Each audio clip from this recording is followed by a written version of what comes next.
Good morning, good morning, good morning, everyone. Welcome to another episode of Spilling Tea. I'm your host, Tiffany Daniels. We are going back to that horrible world known as the JRC, but before that, the usual disclaimers. Now, folks, I'm coming to you this morning because previously I did this video, but because my computer freaked out, lost that video, so we got to do this one again. Ugh. Joys of technology, right? But it's got to be done. So, folks, to the disclaimers. If you are unfamiliar with the Stop the Shocks campaign or the campaign against the troubled teen industry, you're going to find all the pertinent links right there in the description box.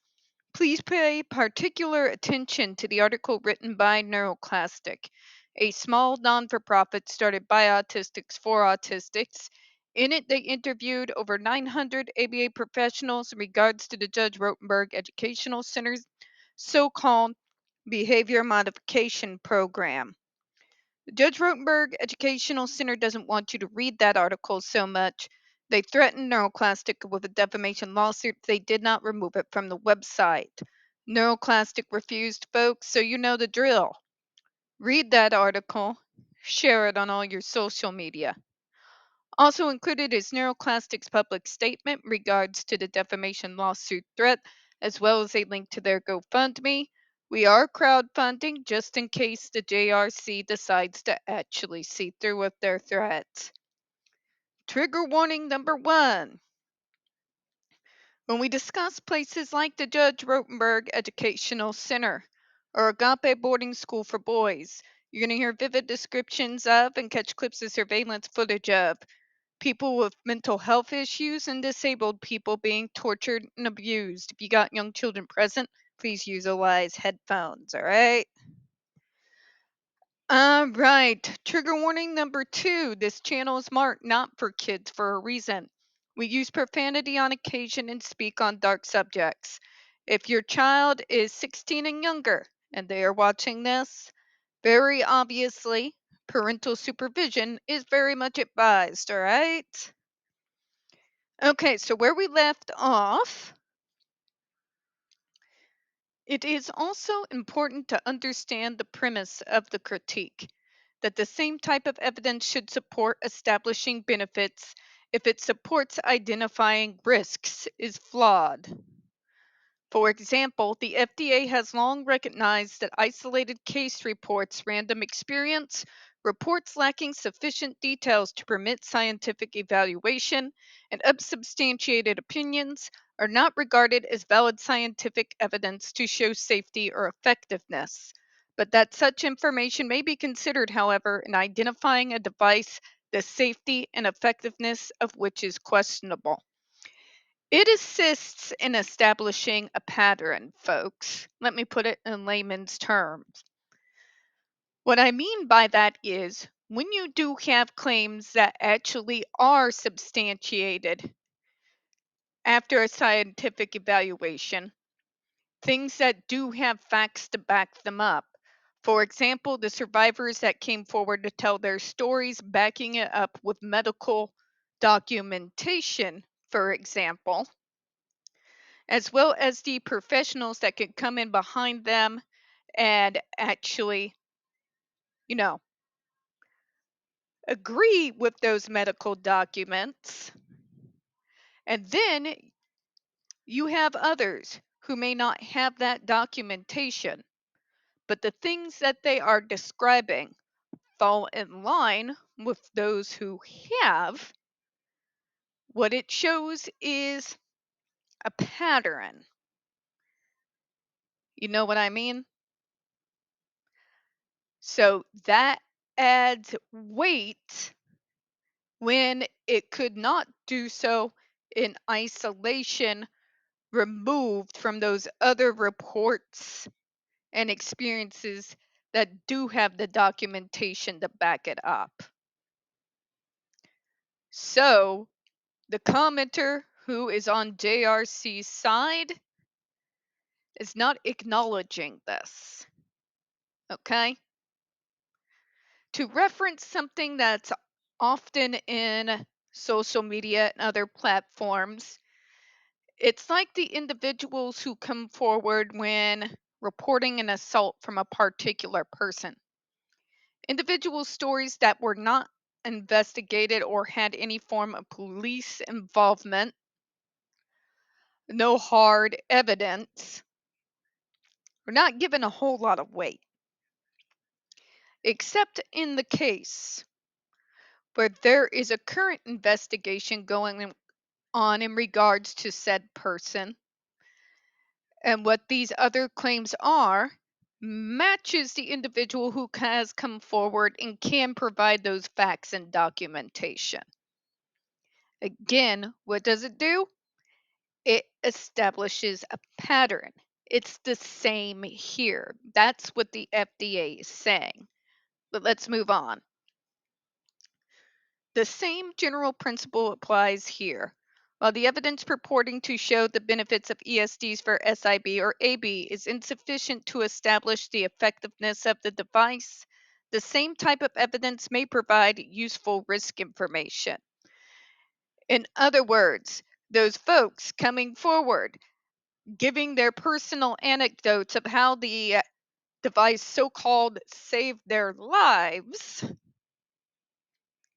are so few in number that they are massively outweighed by those who've experienced a massive amount of damage from very said device. This becomes even more true when the harm of the device that is being reported by survivors is backed up with medical documentation. Whereas coming in and saying that the GED saved my life, kept me from being suicidal, but there's no medical documentation from psychiatrists or psychologists to back up that claim. You see where I'm going here, right? It is not dismissed because the FDA and the planet wants to pick on the poor JRC. It is because you cannot make broad decisions in regards to banning or not banning a device based on somebody's opinion. Okay? Though educated opinions are given more weight, even with an educated opinion, you are always going to give more weight to those that can back their claims up in a way that can be evaluated by others. It's very, very, very simple. Okay? The reason why the JRC went that route is because there has been, outside of their propaganda pushing nonsense, no studies, scientific or otherwise, of any kind reporting any so called benefits in regards to their device. So they are attacking by saying, well, you're not listening to those parents and the students coming forward about how this device and our program changed their lives. The fact of the matter is, the FDA did listen for years on end. But if you don't have the documentation that can back that up, and let me get further into that, specifically objective documentation, not stuff that is essentially doctored documentation from the JRC, who once again has a dog in the fight, you're going to give more weight to those who actually do. Basic logic 101, right? For example, an isolated case report that describes an initial increase of self mutilative behavior following an ESD application indicates to the FDA that an initial increase of self mutilative behavior is a risk, even though the same report would not meet the threshold of evidence to establish the effectiveness. It does still establish a pattern if there's more documentation to back it up, like I was saying. This does not mean that any type or amount of evidence is sufficient to support a risk of harm. It means only that certain evidence may be inadequate to establish effectiveness, may nonetheless be adequate to support certain risks. So, what we're learning from this particular paragraph here is the concept that you are actually familiar with, even if you don't realize it. If you have individuals that come forward willing to tell their stories, but do not have the effective medical documentations, records, and facts to back them up, isolated, you're not going to give that any weight. However, if what you are saying follows those folks that actually do have the documentation to back it up, it establishes a pattern, right?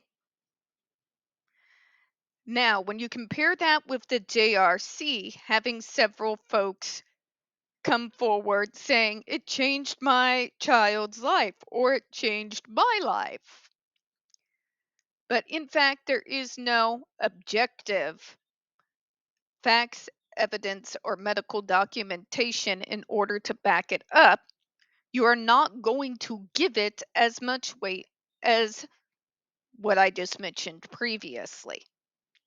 That is not biased toward a certain side. It's called "This is how science works." This is how investigations work. This is how federal departments work. Well, they should. You know how low my faith threshold is for that. So now we're going to go ahead and close this one out, folks. We don't get very many views on this channel. The few that we do tend to get removed from time to time. So if you could, folks, as always, don't forget to hit the like button, hit subscribe, and don't forget to utilize those comments. I appreciate your time this morning. As always, folks, we here at Spilling Tea hope you have a good one. I'll see you next week. Bye bye, everyone.